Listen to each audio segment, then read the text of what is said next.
புது டிராக்டர் வந்து இந்த ப்ரொடெஸ்ட்ல பங்கேற்பதற்காக ஓட்டிட்டு வருவாங்க பஞ்சாப்லேருந்து. பார்த்தீங்கன்னா வரிசையா புதுமையான டிராக்டர்கள். வழக்கமாக பார்த்தீங்கன்னா விவசாயிகிட்ட இவ்வளோ காசு இருக்காது. புது டிராக்டர் வந்து தினைக்கும் வாங்கணும்னா இவங்களோட கிராம விவசாயிகள் ப்ரொடெஸ்ட் நடந்துட்டு இருக்கும்போது, போராட்டம் நடந்துட்டு இருக்கும்போது பல ஆயிரக்கணக்கான புதிய டிராக்டர்கள் வாங்கப்பட்டதுன்னு சொல்லி ஒரு ரிப்போர்ட் இருக்கு. அந்த வருஷம் அவங்களுக்கு அதாவது மிகப்பெரிய சேல்ஸ் வியாபாரம் நடந்தது டிராக்டர் இருக்காங்க. காங்கிரஸ்னுடைய ஒரு அமைப்பு இருக்கு. ராஜீவ்காந்தி இறந்த பிறகு ராஜீவ்காந்தி ஃபவுண்டேஷன் சொல்லிட்டு வித்தின் ஒரு மாசம் 2 மாசத்துல அமைக்கப்பட்ட அமைப்பு அது. ராஜீவ்காந்தி ஃபவுண்டேஷன் ஒரு திங்க் டேங்க் மாதிரி அவங்க வச்சு நடத்திட்டு இருக்காங்க. அதுக்கு டைரக்டா ஒரு பைசா கொடுத்துருக்காரு சோரோஸ். பல கோடி ரூபாய் கொடுத்துருக்காரு. வெளிநாட்டிலேருந்து பாரத நாட்டினுடைய நிலைமையை வந்து சீரழிக்கிறதுக்காக அவங்க செய்யற சதி அது. அது நீங்க இன்வெஸ்டிகேட் பண்ணி தான் ஆகணும். இந்தியாவில் யார் இன்வால்வ்டுன்னு நீங்க தெரிஞ்சுக்கணும்ல, அவங்களை எக்ஸ்போஸ் பண்ணணும்ல, அவங்க மேல ஆக்ஷன் எடுக்கணும்ல. ஸ்ரீ டிவி நேயர்களுக்கு வணக்கம். நான் இதுவரை 4 எபிசோட் நம்ம பார்த்துருப்போம். சர்வதேச அரசியல் மற்றும் இந்திய பாதுகாப்பு குறித்து மூத்த பத்திரிகையாளர் திரு பிபிந்திரா அவர்களோடு நம்ம பேசியிருந்தோம். இன்று காணொளி வாயிலாக நம்மோடு அவர் இணைகிறார். இன்று மிக முக்கியமான சில தலைப்புகளில் அவரோடு நம்ம பேச இருக்கிறோம்.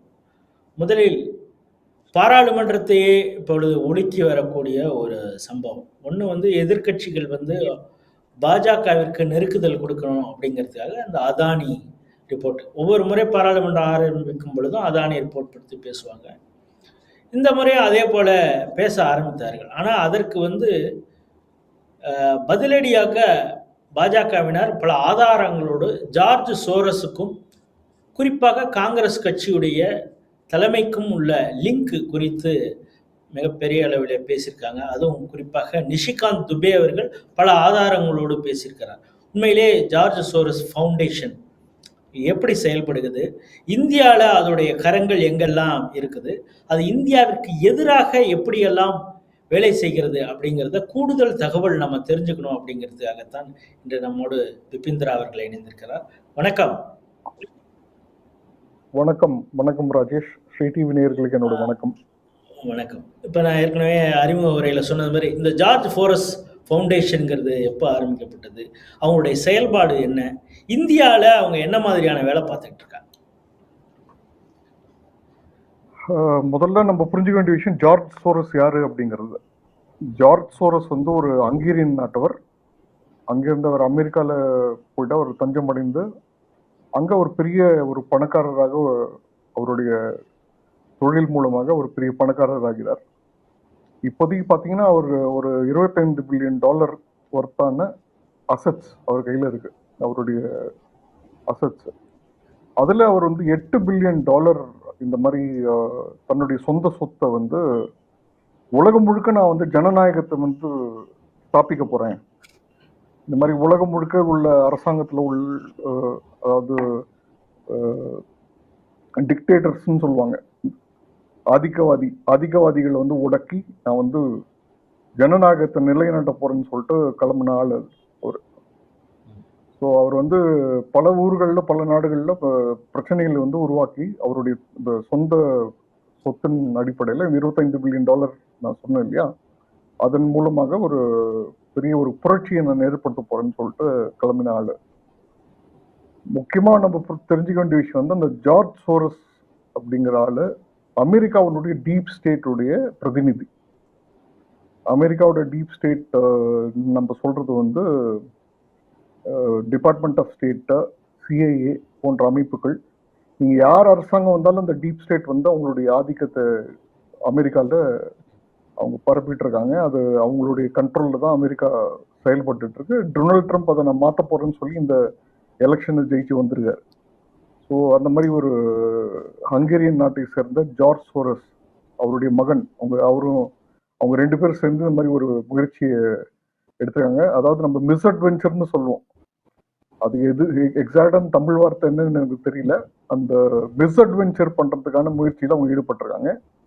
1992 அவருடைய அவர் எப்படி வந்து பெரிய ஆளானாருங்கிறத நான் சொல்றேன்.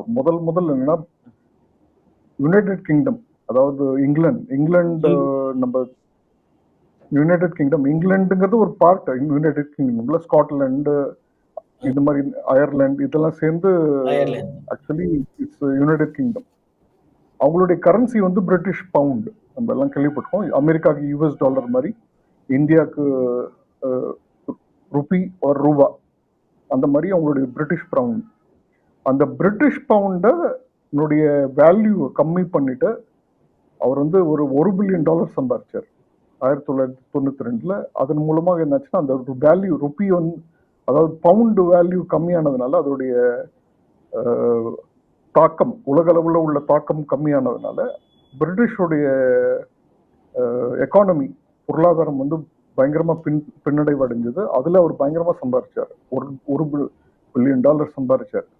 இப்ப நம்ம வந்து காங்கிரஸுக்கும் ஜார்ஜ் சோரோஸ்க்கும் என்ன சம்பந்தம் அப்படின்னு நம்ம பேசிட்டு இருக்கோம்ல, அதே மாதிரி 1902 ஐ திங்க் 2008ஆம் ஆண்டு இந்தியாவில் உள்ள பாம்பே ஸ்டாக் எக்ஸ்சேஞ்சில் அவர் பைசா போட்டார்.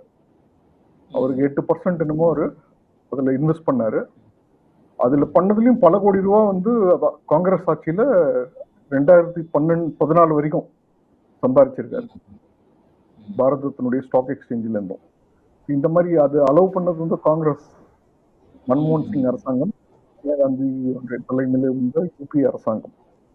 இந்த மனுஷனோட இப்போதைக்கு உள்ள 2014 அப்புறம் அவருடைய வைத்தறிச்சல் என்னன்னா, மோடி என்கின்ற ஒரு சாய்வாலா பாரதத்தினுடைய பிரதமராக உருவெடுத்து பாரத நாட்டை வழிநடத்தி வருகிறார், தலைமை தாங்கி வருகிறார். பாரத நாட்டை வந்து ஒரு பெரிய பெரும் நாடாக மாற்றுகின்ற கனவை கண்டு அந்த கனவை உர்ஜிதமாக்குவதற்காக அவர் வேலை பண்ணிட்டு இருக்காரு. இது அவருடைய பயங்கரமான உறுத்தல் அந்த மனுஷனுக்கு.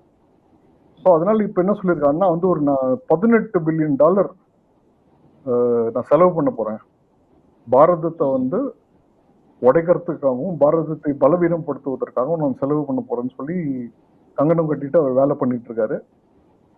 நீங்க காலையில உங்களுடைய ஒரு ட்விட்டர் பதிவை பார்த்தேன். அதுல நீங்க கூட India is Soros sorrow by இந்த பிரபு சாவ்லா எழுதின ஒரு ஆர்டிக்கலை நீங்க பகிர்ந்து ரொம்ப அற்புதமான முறையில் அந்த கட்டுரை எழுதியிருக்காங்க. பிரபு சாவ்லா அவர் என்னுடைய எடிட்டராக அவரோட நான் பணியாற்றிருக்கேன். அவர் அருமையான ஆர்டிக்கல். அதாவது ஜார்ஜ் சோரோஸுடைய வருத்தம் அல்லது சாரோன்றது வருத்தத்தை விட இன்னும் ஆழமான ஒரு வார்த்தை. சாரோங்கிறது ஜஸ்ட் வருத்தம் மட்டும் இல்லை, ரிக்ரெட் மட்டும் இல்லை, அதை விட ஆழமான. அதாவது சாரோங்கிறது நம்ம வந்து நம்ம நாட்டில் நம்ம வீட்டில் யாராவது இறந்து போயிட்டாங்கன்னா நம்ம அதுதான், ஆமா, அதுதான் வந்து சாரோ இல்லைங்களா? அது எவ்வளவு பெரிய இழப்பு. வீட்டுல தமிழ்ல சொன்னா வீட்டுல இழவு விழுந்தது மாதிரின்னு சொல்லுவாங்க. அது மாதிரி ஆமா, வீட்டுல இழவு விழுந்ததுன்னா நம்ம எவ்வளவு வருத்தப்படுவோமோ அதுதான் சாரோ. ஒரு ஜார்ஜ் சோரோஸோட மிகப்பெரிய சாரோ வந்து அந்த மோதியரை என்னால வீழ்க்க முடியவில்லை, அவரை வந்து தோற்கடிக்க முடியவில்லை அப்படிங்கிறது அவருடைய வருத்தம். 2014 அவர் பயங்கரமா வேலை பண்ணியிருக்காரு. பாரதத்துக்கு எதிராகவும் பாரத நாட்டிற்கும் பாரத அரசாங்கத்திற்கு எதிராகவும் என்னெல்லாம் சதி இது வரைக்கும் நடந்ததோ அது எல்லா சதியும் பார்த்தீங்கன்னா ஜார்ஜ் சோரோஸுடைய ஒரு இன்வால்வ்மெண்ட் இருக்கும். நான் உதாரணத்துக்கு சொல்றேனே, இப்போ இந்த 3 வேளாண்மை சட்டம் மோடி அரசாங்கம் கொண்டு வந்தாங்க இல்லையா, அதை எதிர்த்து பயங்கரமா விவசாயிகள் போராட்டம்னு சொல்லிட்டு பர்டிகுலரா பாருங்க, விவசாயிகள் போராட்டம் நாடு முழுக்க விவசாயிகள் போராடல. போராட்டம் பண்ணது வந்து பஞ்சாபை சேர்ந்தவர்கள். அங்க காங்கிரஸ் அரசாங்கம் இருந்தது அந்த சமயம். காங்கிரஸ் அரசாங்கம் முஸ்பேத்தி சில காலிஸ்தானிகளும் அதுல சேர்ந்து போராடினாங்க. காலிஸ்தானிகளும் அவங்க சேர்ந்து அதுக்கெல்லாம் பண உதவி பண்ணது. அது வந்து நீங்க பாத்தீங்கன்னா நானே ஆச்சரியப்பட்டேன். நான் வழக்கமா என்னுடைய மகன் வந்து இங்க சண்டிகர் பஞ்சாப்ல தான் படிக்கிறான். ஸோ அவனை பார்க்கறதுக்காக நான் இங்கேருந்து வண்டி எடுத்துட்டு போவேன் நான். ஸோ அப்படி போகும்போது நான் பார்த்தேன், புது டிராக்டர் வந்து இந்த ப்ரொட்டஸ்ட்ல பங்கேற்பதற்காக ஓட்டிட்டு வருவாங்க பஞ்சாப்ல இருந்து. பாத்தீங்கன்னா வரிசையா புதுமையான டிராக்டர்கள். வழக்கமா பாத்தீங்கன்னா விவசாயிகிட்ட இவ்வளவு காசு இருக்காது, புது டிராக்டர் வந்து தினைக்கும் வாங்கணும்னா. நான் வந்து ஒரு இண்டஸ்ட்ரி ரிப்போர்ட் ஒன்று படித்தேன். அந்த இண்டஸ்ட்ரி ரிப்போர்ட்ல இந்த இவங்களோட கிராம விவசாயிகள் ப்ரொடெஸ்ட் நடந்துட்டு இருக்கும்போது, போராட்டம் நடந்துட்டு இருக்கும்போது பல ஆயிரக்கணக்கான புதிய டிராக்டர்கள் வாங்கப்பட்டதுன்னு சொல்லி ஒரு ரிப்போர்ட் இருக்கு. அந்த வருஷம் அவங்களுக்கு அதாவது மிகப்பெரிய சேல்ஸ் வியாபாரம் நடந்தது டிராக்டருக்கு. அந்த அந்த ஆமா வியாபாரம் நடந்தது. பல போராட்டத்திற்காகவே வாங்கியிருக்காங்க. இந்த போராட்டம் பண்ணுவதற்காகவே வாங்கின டிராக்டர்ஸ் அது. அதை கொண்டு வந்து இடிப்பானுங்க. அந்த நீங்க ரோடு பேரியர் போட்டிருப்பாங்கல்ல போலீஸ், அந்த ரோடு பேரியர் வந்து அவங்க டிராக்டர் வச்சு அத ரீடிசைன்லாம் பண்ணி கூட எடுத்துட்டு வந்தாங்க இல்லையா? வெல்டிங்லாம் பண்ணி அந்த வெல்டிங் பண்ணி ரீடிசைன் பண்ணி, அதாவது டிராக்டருடைய முன்பகுதியில வந்து அந்த அயன் ராட் எல்லாம் போட்டு அதை வச்சு நம்ம இடிச்சு உள்ள போயிடலாம், டெல்லிக்குள்ள போயிடலாம்னு சொல்லிட்டு அவங்க முயற்சி பண்ணி அதெல்லாம் பண்ணாங்க. அந்த மாதிரி ஒரு ப்ரொடெஸ்ட வந்து ஜார்ஜ் சோரோஸ் பண்ணாரு. காங்கிரஸ் அரசாங்கம், அப்போ இருந்த காங்கிரஸ் அரசாங்கம் பஞ்சாப்ல அதை வந்து பெருசா சப்போர்ட் பண்ணாங்க அந்த மூவ்மெண்ட்டை. ஸோ இது வந்து மோடியை வீக்கன் பண்றதுக்காகவும் அவரை வந்து பலவீனப்படுத்துவதற்காகவும் செய்யப்பட்ட முயற்சி. அது பாத்தீங்கன்னா ஒரு சாரோன்னு சொன்னோம் நம்ம, வீட்டுல இந்த மாதிரி லபோ திபோன்னு அடிச்சுன்னு இருக்கிற சாரோஸையும் இப்போ வந்து அடிச்சிட்டு இருக்காருன்னா, மாரத்தை அடிச்சிட்டு இருக்காருன்னா, 2024 மோடியை வந்து வீழ்த்திடலாம்னு நினைச்சு பயங்கரமா பிளான் பண்ணி வேலை பண்ணாங்க. ஆனா முடியல. மோடி அரசாங்கம் 3வது முறையாக திரும்பி வந்துட்டாங்க. அதுல அவங்களுக்கு ஒரு பெரிய வருத்தம். அதுதான் அந்த வீட்டுல இழவு இந்த மாதிரி அவருக்கு ஒரு வருத்தம் ஏற்பட்டிருக்கு. நீங்க கரெக்டான வார்த்தை யூஸ் பண்ணீங்க. ஸோ இந்த மாதிரி வேலை பண்ணிட்டு இருக்காரு. அவர் எப்படி வேலை பண்றாருன்னு கேட்டீங்கன்னா, அவருக்கு சில அமைப்புகள் ஏற்படுத்தியிருக்காரு. உலக அளவுல பெரிய அமைப்புகள். ஓப்பன் சொசைட்டி ஃபவுண்டேஷன் அப்படின்னு சொல்லிட்டு ஒரு ஃபவுண்டேஷன் வச்சு நடத்திட்டு இருக்காரு. அது கீழே ஒரு 6-8 அமைப்புகள் வச்சு நடத்திட்டு இருக்காரு. ஓப்பன் சொசைட்டி இன்ஸ்டிடியூட்னு சொல்லி ஒரு ரிசர்ச், எப்படி வீழ்த்துறது, அரசாங்கங்களை எப்படி வீழ்த்துறது அப்படிங்கிற ஒரு ரிசர்ச். அதே மாதிரி ஃபவுண்டேஷன் ஃபார் ஓப்பன் சொசைட்டின்னு ஒரு ஃபவுண்டேஷன் வச்சிருக்காரு. ஓப்பன் சொசைட்டி ஃபண்ட், இந்த பணம் கொடுக்கறது சொன்னல, இந்த தேச விரோதிகளுக்கு பணம் எப்படி கொடுப்பதுன்றது இது மூலமா தான் ஓப்பன் சொசைட்டி ஃபண்ட் மூலமா பண்ணிட்டு இருக்காரு. இந்த மாதிரி ஒரு 6-7 அமைப்புகள் வச்சு நடத்திட்டு இருக்காரு. அதுல இருந்து பல கணக்கான, நான் தான் சொன்னேன், $18 பில்லியன் அவர் வந்து செலவு பண்றதா தயாரா இருக்காரு. ஸோ அந்த மாதிரி வந்து அது வந்து லட்சக்கணக்கான ரூபாய் மதிப்புல ஒரு லட்சக்கணக்கான கோடி அது. ஸோ அது வந்து செலவு பண்ண தயாரா இருக்காரு. அது எப்படி பண்றாருன்னு கேட்டீங்கன்னா, இப்போ நீங்க முதலே மென்ஷன் பண்ணீங்க காங்கிரஸ் பார்ட்டி, இந்த மாதிரி பொலிட்டிக்கல் பார்ட்டி, காங்கிரஸால அவர் வந்து பயனடைந்தவர். இப்போ அதானி பத்தி நீங்க சொன்னீங்கல்ல, மோடி அதானி, அதுதானே அவங்க பிரச்சனை கிளப்பிட்டு இருக்காங்க. பட் உண்மையிலேயே பாத்தீங்கன்னா சோரஸ் மாதிரியான ஆட்கள் தான் காங்கிரஸ் அரசாங்கம் சமயத்துல பெரிய பணக்காரர்கள் பணம் சம்பாதிச்சது. பாரதத்துல இருந்து பயங்கர பல கோடி ரூபாய் பணம் சம்பாதிச்சாங்க. அவர் வந்து நீங்க இப்போ அதானி பாத்தீங்கன்னா ஏர்போர்ட் கட்டுறாரு, போர்ட் கட்டுறாரு, இல்ல அதை மேனேஜ் பண்றாரு. இந்த மாதிரி கடுமையான வேலை செய்து அவர்கள் பணம் சம்பாதிக்கிறார் அதானி. அதானிக்கு என்ன வக்காலத்து அவங்களுக்காக நான் வரலைங்க. அவங்க வந்து இந்திய கம்பெனி, பாரதத்தினுடைய கம்பெனின்ற முறையில பாரதத்தினுடைய வளர்ச்சிக்கான இன்ஃப்ராஸ்ட்ரக்சர், தேவையான இன்ஃப்ராஸ்ட்ரக்சர் பணத்தை போட்டு இப்ப பாத்தீங்க அவங்களோட ப்ராஜெக்ட்ஸ் எல்லாமே இன்ஃப்ராஸ்ட்ரக்சர் ப்ராஜெக்ட்ஸ் தான். அவங்க வந்து ஒன்று போர்ட்ல இருப்பாங்க, இல்ல ஏர்போர்ட்ல இருப்பாங்க, அதாவது ஷிப்பிங் போட்டு ஏர்போர்ட்ல இருப்பாங்க, இல்ல ஆயில் இண்டஸ்ட்ரியில இருப்பாங்க. இந்த மாதிரியான அதாவது பணம் அதிகமா போட்டு, முதலீடு அதிகமாக போட்டு செய்ய வேண்டிய வியாபார, அதாவது தொழில், அதுதான் அவங்க வந்து அந்த கம்பெனி, அதானியோட கம்பெனி பாக்குறாங்க. இது பாரதத்தினுடைய வளர்ச்சிக்கான ஒரு முயற்சி. இது அது நிறைய பேர் புரிஞ்சுக்க மாட்டாங்க இந்த விஷயம். அவர் முதலாளித்துவம் அப்படி இப்படின்னு பேசுவாங்க.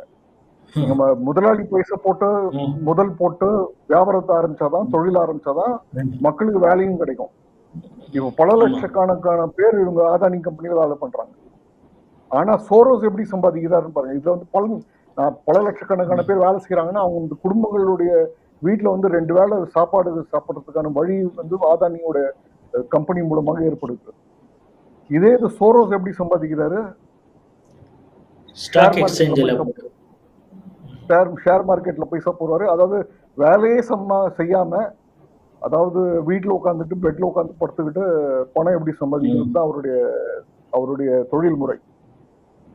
அப்படிதான் அவர் வந்து எல்லாத்துலயும் பணம் சம்பாதிச்சேன். நான் இப்போ உங்களுக்கு உதாரணத்துக்கு யூகேவோட பவுண்ட் பத்தி நான் சொன்னேன். நான் இல்லைங்களா? அந்த பவுண்ட் வந்து அதை வலிமைப்படுத்தி டாலர் சம்பாதிக்கிறது.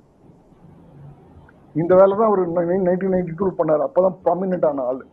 அப்பதான் அவர் பெரிய ப்ராமினென்ட் ஆனாரு. அதே மாதிரி இண்டன்பர்க் அப்படின்னு ரிப்போர்ட், ஆதானி பத்தின ரிப்போர்ட் எல்லாம் இப்ப நீங்க மீடியால வந்தது. அதை பார்த்துட்டு நிறைய பேர் ஸ்டாக் மார்க்கெட்ல பணம் இழந்தாங்க ஆதானி. அப்புறம் திருப்பி ரெக்கவர் ஆனாங்க. அதெல்லாம் நடந்தது. அதுவும் வந்து ஆதானியை வீக்கன் பண்றது தான் அவருடைய பாலிசி. வந்துன்னா ஆதானியை நீங்க வந்து வச்சீங்கன்னா மோதிக்கு வலிக்கும். இது நன்கு வச்சுதான் அவர் வந்து பிளான் பண்ணி போட்டிருக்காரு. ஆதானி நீங்க உடைச்சிங்கன்னா பாரதத்தினுடைய வந்து அஃபெக்ட் பண்ணலாம். சரிங்களா? ஆதானி வந்து ஒரு உலகளாவிய ஒரு எம்என்சி, மல்டிநேஷனல் கம்பெனின்னு சொல்லுவாங்க. உலகம் முழுக்க தொழில் பண்ற ஒரு கம்பெனி. அதே மாதிரி டாட்டாவும் அப்படிதான், உலகம் முழுக்க தொழில் பண்றாங்க அவங்க. இந்த மாதிரி பெரிய கம்பெனியான ஆதானியை உடைச்சாக்க மோதியை வந்து உடைச்சிடலாம் அப்படிங்கிற ஒரு கனவை கண்டு கொண்டிருக்கிறார். இந்த மாதிரி அவர் எப்படி சோரோஸ் வேலை பண்றாருன்னா, இந்த ஓப்பன் சொசைட்டி மூலமாக பாரதத்தில் உள்ள மோதியை எதிர்க்கக்கூடிய கட்சிகளுக்கு பணம் தருவது. அது உதாரணத்துக்கு நான் சொல்றேன். காங்கிரஸ் பத்தி நீங்க சொன்னீங்க. காங்கிரஸ்னுடைய ஒரு அமைப்பு இருக்கு. ராஜீவ்காந்தி இறந்த பிறகு ராஜீவ்காந்தி ஃபவுண்டேஷன் சொல்லிட்டு வித்தின் ஒரு மாசம் 2 மாசத்துல அமைக்கப்பட்ட அமைப்பு அது. ராஜீவ்காந்தி ஃபவுண்டேஷன் ஒரு திங்க் டேங்க் மாதிரி அவங்க வச்சு நடத்திட்டு இருக்காங்க. அதுக்கு டைரக்டா ஒரு பைசா கொடுத்துருக்காரு சோரோஸ். பல கோடி ரூபாய் கொடுத்துருக்காரு. அவர் பாரதத்துல இது ஒரு ஸ்கேம் தான். ஆக்சுவலி இந்த ஸ்கேம் வந்து அரசாங்கம் இன்வெஸ்டிகேட் பண்ணணும். ஒரு ஆளு ஸ்டாக் மார்க்கெட்ல பைசா போடுறதுக்கு காங்கிரஸினுடைய மன்மோகன் சிங் அரசாங்கம், சோனியா காந்தி அரசாங்கம் அவருக்கு பர்மிஷன் கொடுக்குறாங்க. அவர் அதுல இருந்து சம்பாதிச்ச பைசால பர்சன்டேஜ் வந்து ராஜீவ்காந்தி ஃபவுண்டேஷன் கொடுக்குறாரு. இது clear cut bribe, corruption. Right. இப்போ இந்த ஜார்ஜ் சோரஸ் இஷ்யூ வந்து எப்படி வந்ததுன்னு பாத்தீங்கன்னா, ஒரு பிரெஞ்சு பத்திரிகை ஒண்ணு வந்து மீடியா பார்ட் அப்படின்னு, அந்த பத்திரிகை ஒரு ரிப்போர்ட் ஒன்று டிசம்பர் 4ஆம் தேதி அன்னைக்கு பப்ளிஷ் பண்ணாங்க. டிசம்பர் 2ஆம் தேதி எப்பயோ பப்ளிஷ் பண்ணாங்க. அதுல அவங்க வந்து எப்படி வந்து ஒரு அமைப்பு உலகளாவிய ஒரு என்ன சொல்றது இன்வெஸ்டிகேட்டிவ் ரிப்போர்ட்டிங், புலனாய்வு இது செய்தி, புலனாய்வு செய்தியை வெளியிடுறாங்க. ரிசர்ச் பண்ணி புலனாய்வு செய்தி வெளியிடுகிற ஒரு அமைப்பு ஒன்று இருக்கு, உலகளாவிய அமைப்பு. OCCRP, அதாவது organised crime and corruption reporting project. OCCRP அப்படின்னு ஒரு அமைப்பை பத்தி அவங்க ரிப்போர்ட் போடுறாங்க. ஆமா, OCCRP, organised crime OC and corruption C reporting project RP, OCCRP. அதுதான் OCCRP. அந்த அமைப்பினுடைய US டீப் ஸ்டேட்டோட எப்படி ஒரு கனெக்ஷன் இருக்குங்கிறத பத்தி தான் அந்த மீடியா பார்ட் ரிப்போர்ட். அந்த ரிப்போர்ட்ல தான் வந்து எப்படி இந்த அமைப்பு வந்து US அரசாங்கத்துக்கிட்ட இருந்து, அதாவது டீப் ஸ்டேட் கிட்ட இருந்து பைசா வாங்கிட்டு அவங்க வந்து டிபார்ட்மெண்ட் ஆஃப் ஸ்டேட் மூலமாக USAID அப்படின்னு ஒரு அமைப்பு இருக்கு. அந்த அதாவது United states eight for development, அதுதான் USAID.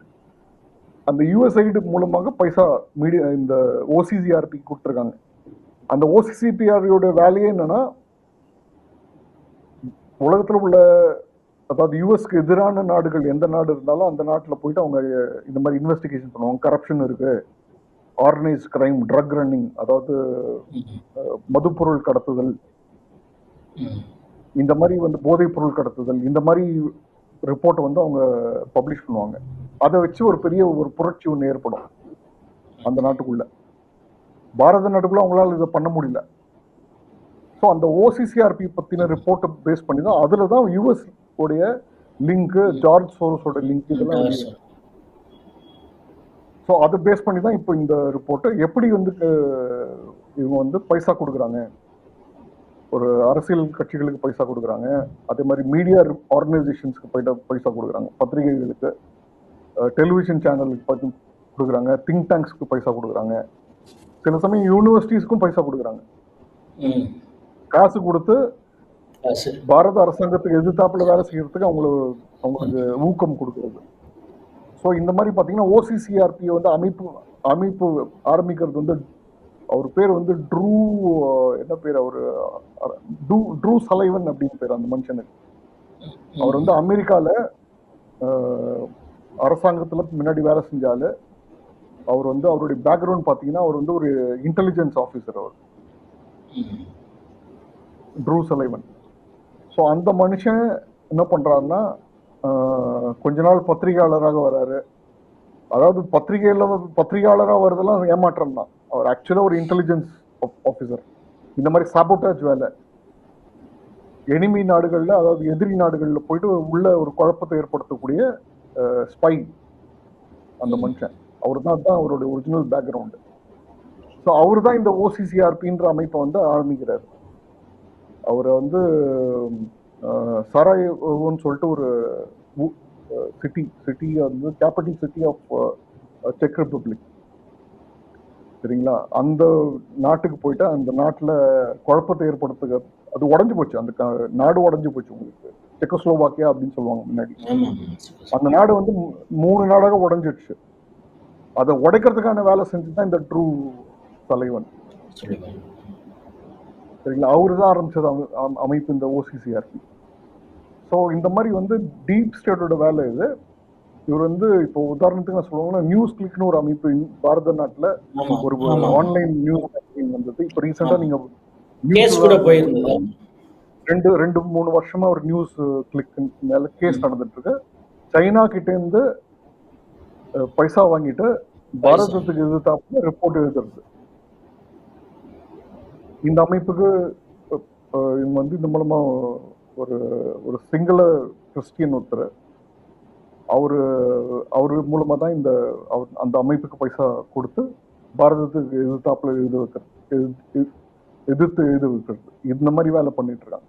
ஸோ ஜார்ஜ் சோரோஸும் இதே வேலை தான் பண்றாரு. இப்போ நான் உங்களுக்கு உதாரணம் சொல்றேன். இப்போ பாரதத்துல வந்து ஒரு அமைப்பு ஒன்று இருக்கு, மீடியா அமைப்பு, ஆன்லைன் மீடியாக்கான ஒரு அமைப்பு ஒன்று ஏற்படுத்திருக்காங்க, சரிங்களா? அதுல வந்து நம்ம தமிழ்நாட்டை சேர்ந்த இந்த நிறைய பத்திரிகையாளர்கள் இருக்காங்க. தன்யா ராஜேந்திரன் போன்ற பத்திரிகையாளர்கள் அது அவங்க பிரசிடென்ட்னு நினைக்கிறேன் அந்த அமைப்புக்கு. அது என்ன நியூஸ் மினிட், அந்த அமைப்பு அதனுடைய ஃபவுண்டர் அவங்க. ஸோ இந்த மாதிரி அமைப்புகளுக்கு பைசா கொடுக்குறது. உதாரணத்துக்கு வயர், சித்தார்த் வஜராஜ், இந்துவோட எடிட்டர்,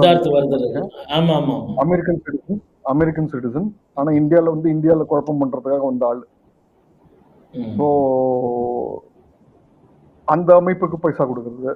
இந்த மாதிரி வந்து பத்திரிகைகளுக்கு பைசா கொடுக்கறது. அதே மாதிரி திங்க் டேங்க்ஸ், ராஜீவ்காந்தி ஃபவுண்டேஷன் மாதிரி, அது வந்து அரசியலுக்கு தான் யூஸ் பண்ண போறாங்க. ராஜீவ்காந்தி ஃபவுண்டேஷனுக்கு கிடைக்கிற கோடிக்கணக்கான ரூபாய் வந்து இப்போ ராஜீவ்காந்தி ஃபவுண்டேஷன் பத்தி இன்னொரு விஷயம் சொல்றேன் உங்களுக்கு. என்னுடைய ஒரு ரிசர்ச்ல வெளியே வந்த விஷயம் அது. நான் இந்த இயர் 2001 ஒரு ரிசர்ச் பப்ளிகேஷன் பப்ளிஷ் பண்ணேன், ரிசர்ச் ரிப்போர்ட். சைனாவுடைய கைகூலிகள் யார் இருக்காங்க இந்தியாலன்னு சொல்லிட்டு. அதுல நம்மளோட இன்வெஸ்டிகேஷன்ல வந்த விஷயம் என்னன்னா, ராஜீவ்காந்தி ஃபவுண்டேஷன் சைனா கிட்ட இருந்து பல கோடி ரூபாய் டொனேஷனா வாங்கியிருக்காங்க.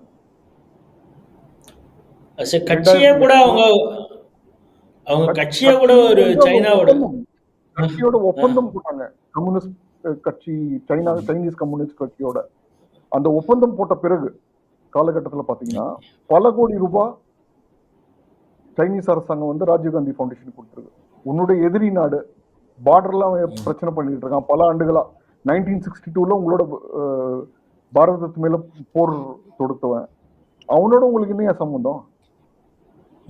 அவங்க கிட்ட இருந்து காசு ஏன் நீ வாங்குற, கைக்குள்ளியா வாங்குற?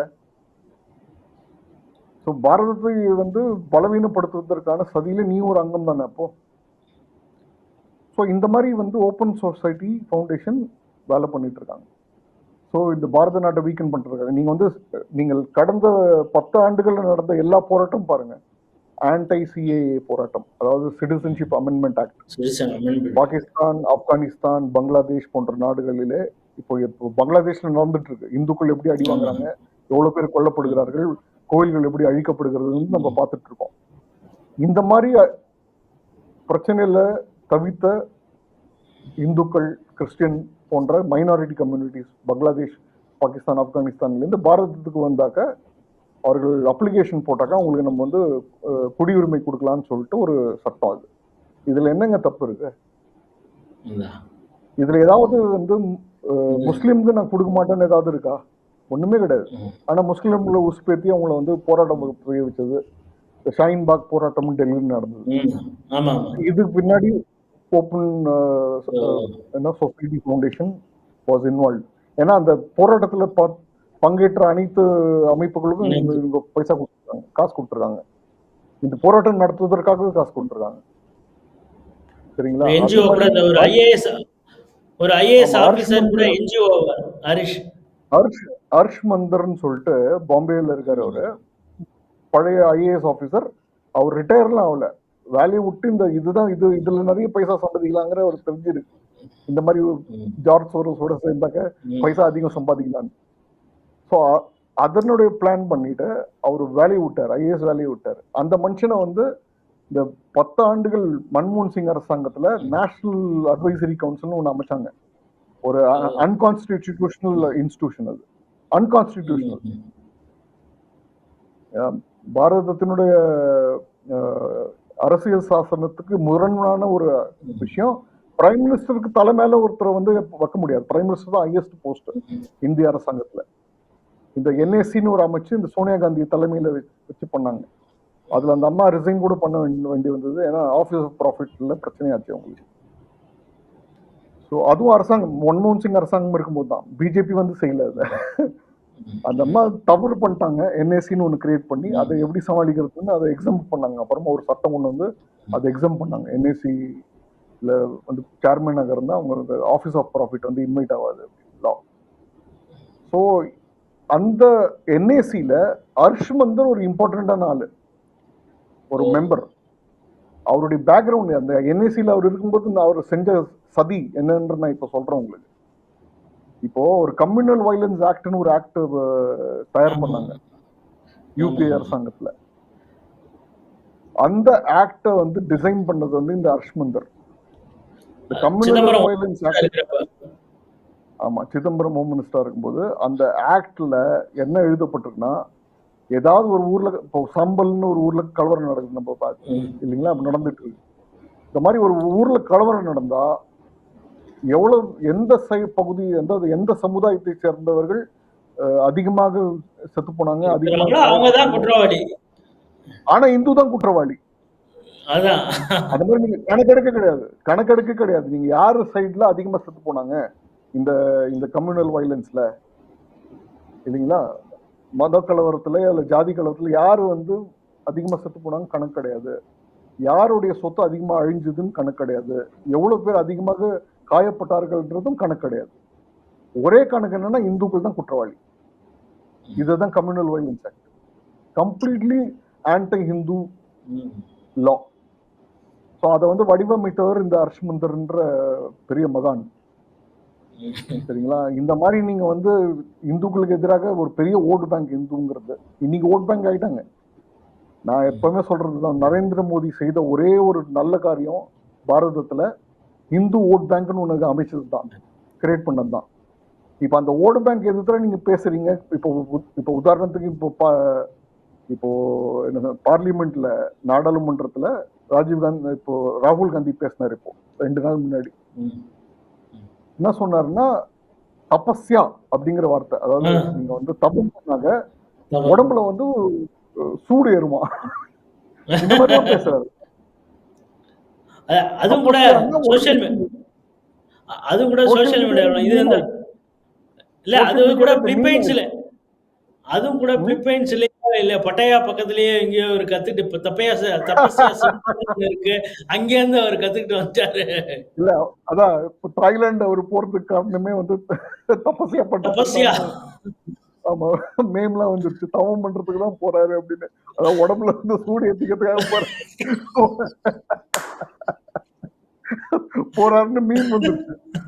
இந்த மாதிரி ஒரு பைத்தியக்காரன போய் நீங்க வந்து கட்சியினுடைய தலைவராக வைத்திருந்தால் நீங்க எப்படிங்க ஜெயிப்பீங்க லோக்சபா எலெக்ஷன்? சரிங்களா?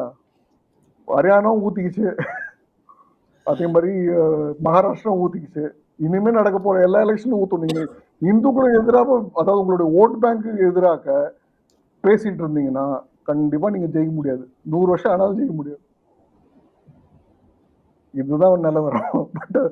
பட் ஜார்ஜ் சோரோஸ் வந்து இந்த மாதிரி பைத்தியக்காரர்களை தான் வந்து சூஸ் பண்றாரு.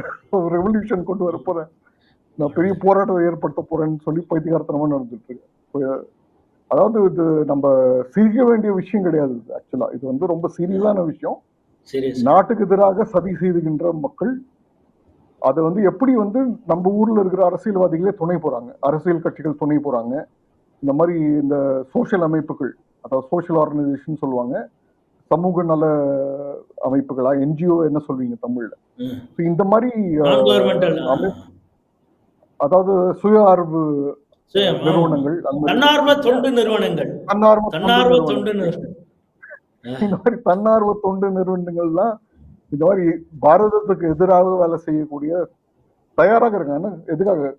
கூலிப்படையாக, காசுக்காக, ஒண்ணுமே இல்லை, காசுக்காக கூலிப்படையாக தயாராகின்ற இந்த மாதிரி தன்னார்வ அமைப்புகள், அரசியல் கட்சிகள், அரசியல்வாதிகள், பத்திரிகையாளர்கள், சரிங்களா, எஜுகேஷனிஸ்ட்னா இந்த ரிசர்ச் ஸ்காலர்ஸ், பிஹெச்டி ஸ்காலர்ஸ், இந்த மாதிரி ஆட்கள் இருக்காங்களா, இவங்களெல்லாம் ஐடென்டிஃபை பண்ணி. இப்போ நான் உங்களுக்கு இன்னொரு உதாரணம் சொல்றேன். இப்போ டிஎம் கிருஷ்ணான்னு ஒரு பெரிய எம்பி இருக்காரு. எம்பிக்கு தான் வேற அர்த்தங்க, நீங்க மெம்பர் ஆஃப் பார்லிமெண்ட் இருக்காதுங்க, பெரிய, அதாவது என்னுடைய தலைமுடி வந்து புடுங்குற ஆளு, சரிங்களா. அவர் பெரிய வந்து டிஎம் கிருஷ்ணா ஒரு மியூசிஷியன் அவரு இருக்காரு. அந்த மனுஷனை வந்து இப்போ மேகசிசி அவார்டு கொடுத்தாங்க. மேகசிசி அவார்டுனா அது என்ன? மேகசிசி அவார்டு யாருடைய பின்னணியில அது கொடுக்கப்பட்டது? பாரதத்துக்கு எதிராக, இந்துக்களுக்கு எதிராக தமிழகத்திலே ஒரு எஸ்டாப்ளிஷ்டு மியூசிஷியன் அவங்களுக்கு கிடைச்சிட்டாங்க இல்லைங்களா. ஸோ அவர் வச்சு ப்ராபகண்டா, இந்துக்களுக்கு எதிராக ப்ராபகண்டா பண்றது, அதுக்காக தான் மேகசிசி அவார்டு கொடுக்கப்பட்டது அவருக்கு. பெரும்பாலும் இந்த மேக்சேசே அவார்டே இந்தியாவுக்கு எதிராக செயல்படுறாங்க. ஏன்னா அரவிந்த் கெஜ்ரிவாலும் வாங்கியிருக்காரு. அந்த லிஸ்ட்டை பார்த்தாலே ஜர்னலிஸ்ட் ஒரு ஆள் இருக்கான், அவர் ஒரு எம்பி, ரவீஷ்குமார் அப்படின்னு சொல்லிட்டு, அந்த எம்பிக்கு கொடுத்துருக்காங்க.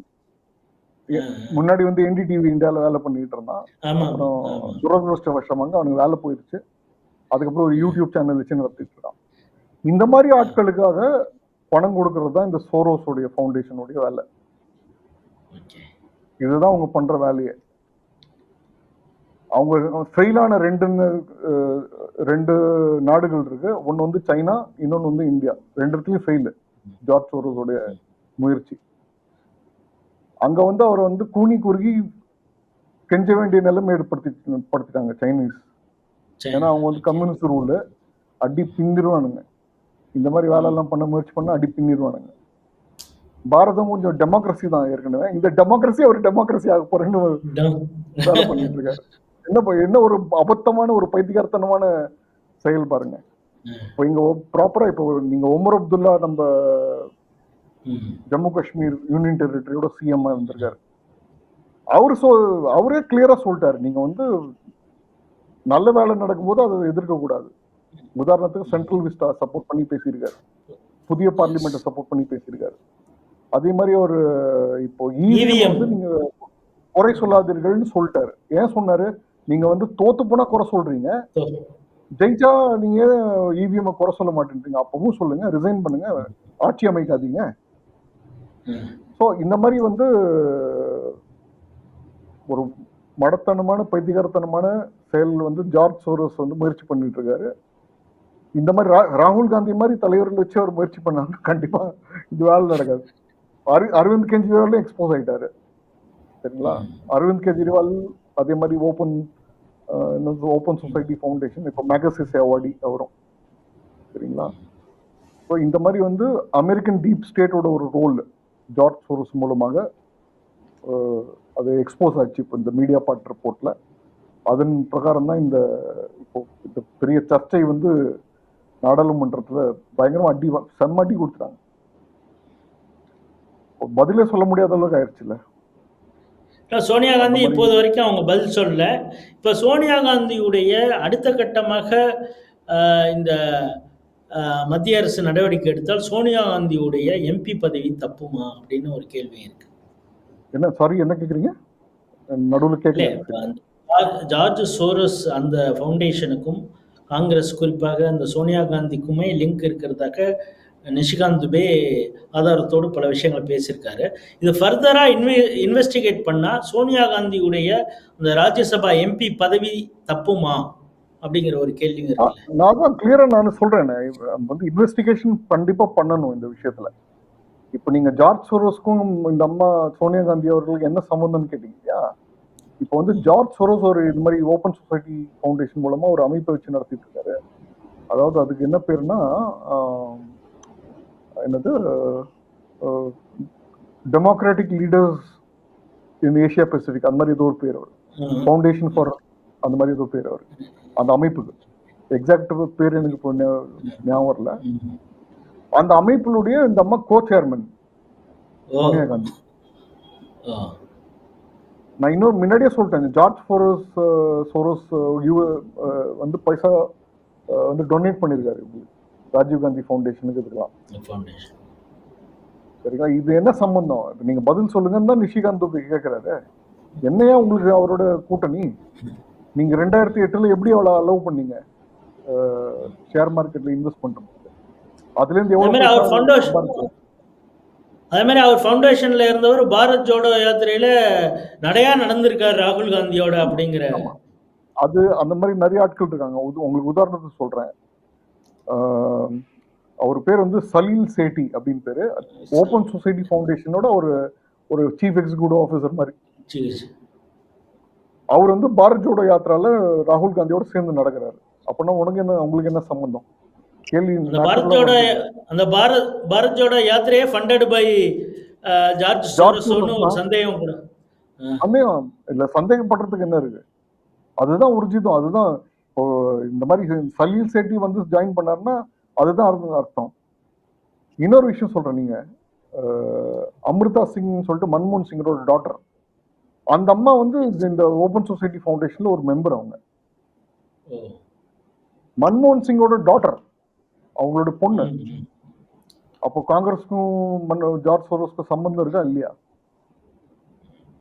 அதே மாதிரி உங்களுக்கு இப்போ இந்த ரஃபேல் டீல் பத்தின ஒரு கேஸ் நடந்தது இல்லையா சுப்ரீம் கோர்ட்ல?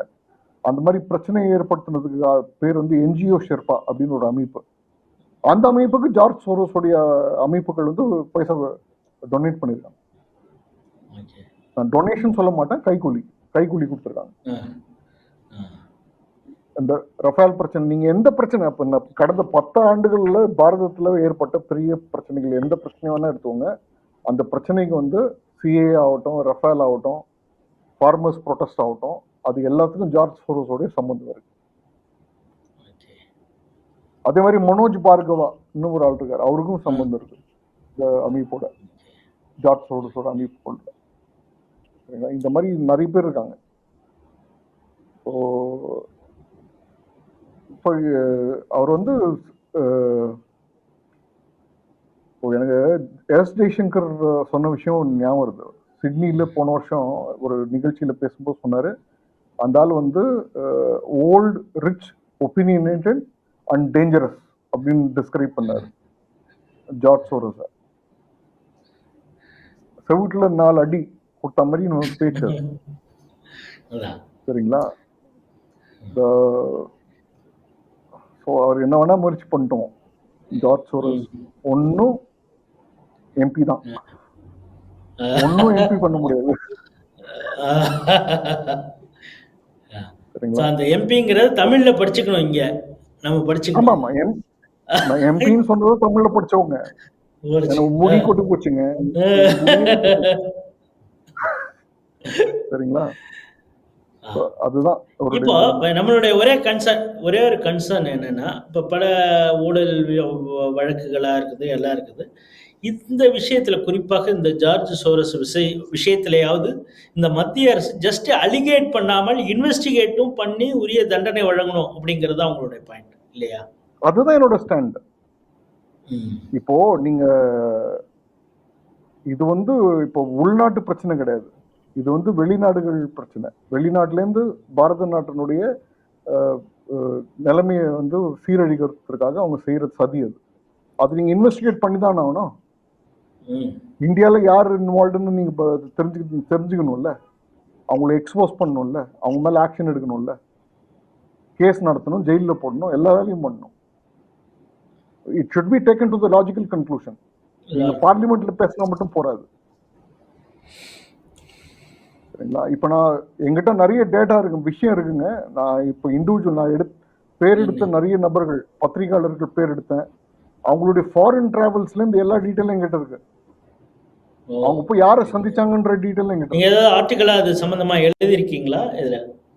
இல்ல, இதை பத்தி நான் ஆர்டிகல் எழுதுனது இல்லை. நான் என்ன சொல்றேன்னா, எங்கிட்ட வந்து I have that information of where they went, whom they met, எங்க போனாங்க, யாரை சந்திச்சாங்க, என்ன பண்ணாங்க, காசு எப்படி அவங்களுக்கு வந்தது, what is the route by which they receive fund, எல்லாம் இருக்கு கம்ப்ளீட்டா.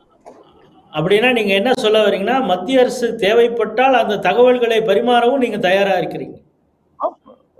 இல்ல, அது அரசாங்கத்துக்கும் தெரியும். ஓகே, சரிங்களா? எனக்கு என்ன மாதிரி ஒரு சாதாரண மனுஷனுக்கு தெரிஞ்சிருந்தா அரசாங்கத்துக்கு ஏன் தெரியாம இருக்கும்? அந்த அதனால அந்த தெரிந்த காரணத்தினால நீங்க அரசாங்கம் வந்து கண்டிப்பா இன்வெஸ்டிகேட் பண்ணணும். பனிஷ்மெண்ட், லாஜிக்கல் கன்க்ளூஷன் கொண்டு போங்க. Either convicted or acquitted. எனக்கு அதை பத்தி பிரச்சனை இல்லை. You have to investigate. So அரசு அவர்கள் சார்ந்த துறை ரீதியாக அவங்களுக்கு பல இன்ஃபர்மேஷன் டேட்டாஸ் இருக்கும். உங்களை போன்றவர்களிடமிருந்தும் ஒரு ஃப்ரீலான்சராகவும், அது மட்டும் இல்லாமல் இன்டர்நேஷ்னல் ஜேர்னல் எல்லாம் எழுதிட்டு இருக்கீங்க, குறிப்பாக இந்திய பாதுகாப்புத்துறை சார்பாக. ஸோ உங்களிடமிருந்தும் பல தகவல்கள் இருக்குது. இதையும் பயன்படுத்தி கொண்டு மத்திய அரசு நீங்கள் சொல்கிறது மாதிரி ஒரு லாஜிக்கல் கன்க்ளூஷனில் ஜஸ்ட்டு பார்லிமெண்ட்டில் ஒரு அலிகேட் எதிர்கட்சியின் மீது சொல்லாமல் அவர்கள் மீது விசாரணை நடத்தி உரிய தண்டனையும் வாங்கி கொடுப்பார்கள். அதுவும் இந்த 3rd டைம் ஆஃப் மோடி இந்த செயலில் ஈடுபடும் இந்த அரசாங்கம் அப்படின்னு நம்புகிறோம். மீண்டும் ஒரு நிகழ்ச்சியிலே சந்திப்போம். நன்றி, வணக்கம்.